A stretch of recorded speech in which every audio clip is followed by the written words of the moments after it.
میں جب بھی مارکیٹ میں مشہور وظائف کی 2 نمبری کی بات کرتی ہوں، خاص طور پر ابکری کی تباہ کاریاں، تو عام عوام کو بات سمجھ نہیں آتی، اور اس کی وجہ ہے، وہ بھی سچے ہیں۔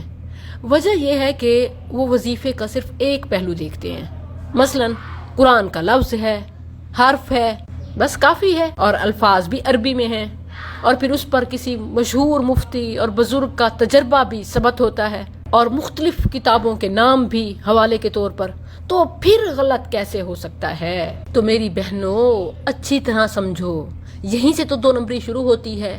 آپ بڑے بڑے ٹیگز، بڑے بڑے دعوے، بڑے بڑے نام سے ہی متاثر ہو جاتی ہیں۔ جو جتنی لمبی چھوڑتا ہے اتنا مقبول ہوتا ہے، حالانکہ لمبی چھوڑنا، بڑے دعوے کرنا، چکنی چپنی باتیں کرنا یہ حق ہونے کی دلیل نہیں ہوتا۔ اسی لیے تو آیا ہے ان من البیان لسحرا، کہ بعض بیان میں جادو ہوتا ہے۔ یہ تعریف نہیں ہے، مذمت ہے، کیونکہ جادو کوئی اچھی چیز نہیں ہے، کفر ہے۔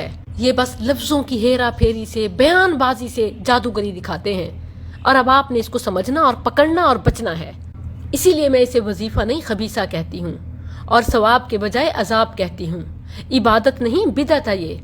اولا جن کتابوں کا حوالہ دیا جاتا ہے، مثلا بکھرے موتی، فضائل اعمال، مشکلات کا حل، پریشانیوں کا علاج، یہ کوئی حوالے نہیں ہیں، کیونکہ حوالہ قرآن کی آیت یا حدیث نبوی ہی بن سکتا ہے۔ کسی کا کچھ لکھا ہوا، خواہ چوٹی کا عالم ہو، پہنچا ہوا بزرگ ہو، نامی گرامی امام ہو، اور بڑے سے بڑا نام ہی کیوں نہ ہو، کیونکہ عمل کی قبولیت کے لیے 2 شرائط ہیں، 2 کنڈیشنز کمپلسری۔ نمبر 1، اللہ کے لیے کیا جائے۔ میں مانتی ہوں آپ وظائف، ذکر و اذکار، اللہ کا نام، کلام سمجھ کر رہی ہوتی ہے، اس میں شک نہیں، ایک کیٹیگری پوری ہو گئی۔ لیکن دوسری لازمی شرط نہیں پائی جاتی، اور وہ ہے سنت کے مطابق ہونا۔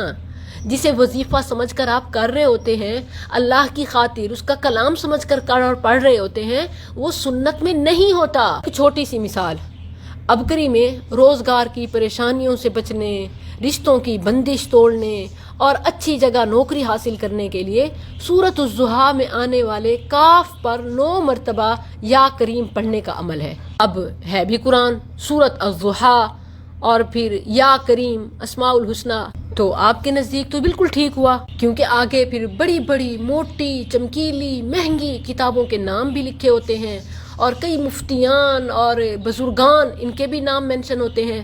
میری بہنوں اس بات کو کیوں نہیں دیکھتے کہ قرآن کا یہ حال، قرآن کے ساتھ یہ عمل کیا صاحب قرآن صلی اللہ علیہ وسلم نے بھی کیا؟ بھلا قرآن کی فضیلت، قرآن سے وظیفے، قرآن سے عمل، قرآن کو تسبیح اور شفا کے طور پر، علاج کے طور پر صاحب قرآن صلی اللہ علیہ وسلم نے یوں کسی حرف کو کسی اور کے ساتھ ملا کر مخصوص تعداد میں، مخصوص ماحول میں، مخصوص دنوں تک، یہ اس وقت تک ہم اختیار نہیں کر سکتے، اس وقت تک یہ قبول نہیں ہو سکتا جب تک کہ اس طریقے پر نبوی مہر نہ ہو۔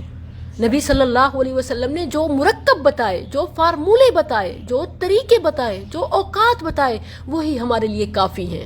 دین مکمل ہے، اس میں کسی چینجنگ کی، کسی تجدید کی ضرورت نہیں ہے۔ یہ قرآن کے ساتھ بد سلوکی ہے، یہ قرآن کی گستاخی ہے، یہ بے ادبی ہے، یہ رسول اللہ صلی اللہ علیہ وسلم سے بھی زیادہ نیک بننے کی کوشش کرنا ہے۔ اتنی بڑی جرت ہے جو سورۃ الضحیٰ، سورۃ المزمل اور قرآن کی مختلف صورتوں اور آیات اور الفاظ اور حروف کے ساتھ آپ کرتے ہیں، یہ تو نبی کریم صلی اللہ علیہ وسلم نے بھی نہ سمجھا اور سمجھایا، بھلا پھر یہ کیسے صحیح ہو سکتا ہے؟ اسی لیے میں کہتی ہوں کہ جو کچھ یہ کھلواڑ آپ کر رہے ہیں، یہ وظیفہ نہیں خبیثہ ہے، ثواب نہیں عذاب ہے۔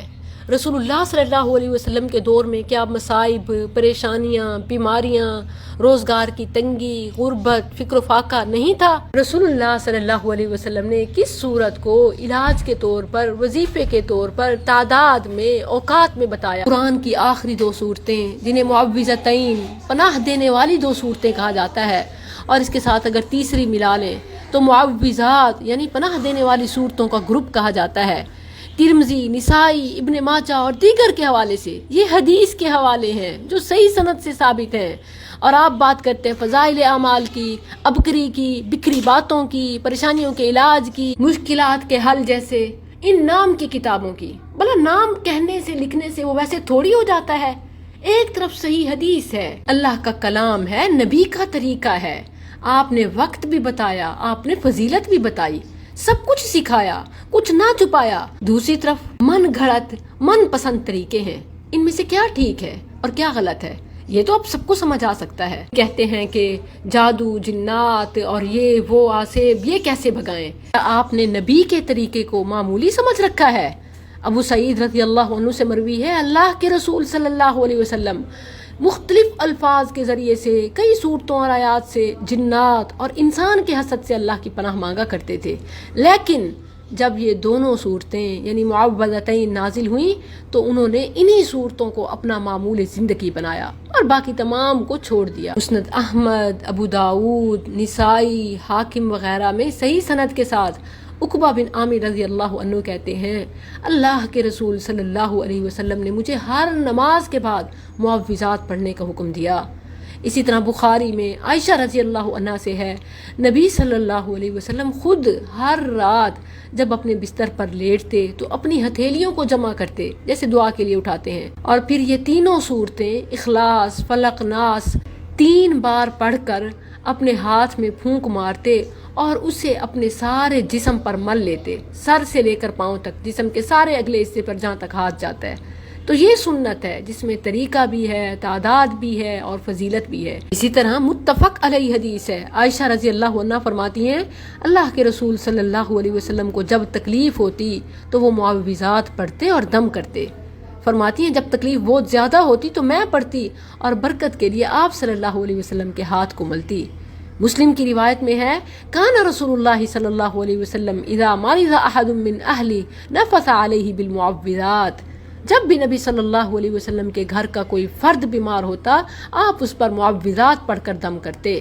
تو 5 نمازوں کے بعد، سونے سے پہلے، صبح و شام کے اذکار میں بیماری اور دم کے لیے اور پریشانیوں سے بچنے کے لیے، خواہ وہ انسانوں کی طرف سے آنے والی ہوں یا جنات کی طرف سے، ہر طرح کی حفاظت کے لیے یہ مسنون مجرب وظیفہ ہے۔ ایک مرتبہ نبی صلی اللہ علیہ وسلم نے عبداللہ بن اسلم رضی اللہ عنہ کے سینے پر ہاتھ رکھ کر فرمایا، کہہ، قل۔ وہ نہ سمجھے کہ کیا پڑھنا ہے، کس طرف اشارہ ہے، پھر فرمایا، کہہ ہے، قل، تو انہوں نے قل هو اللہ احد پڑھی۔ پھر آپ نے فرمایا، کہہ ہے، پھر انہوں نے قل اعوذ برب الفلق پڑھی۔ آپ نے پھر فرمایا، قل، تو انہوں نے قل اعوذ برب الناس پڑھی۔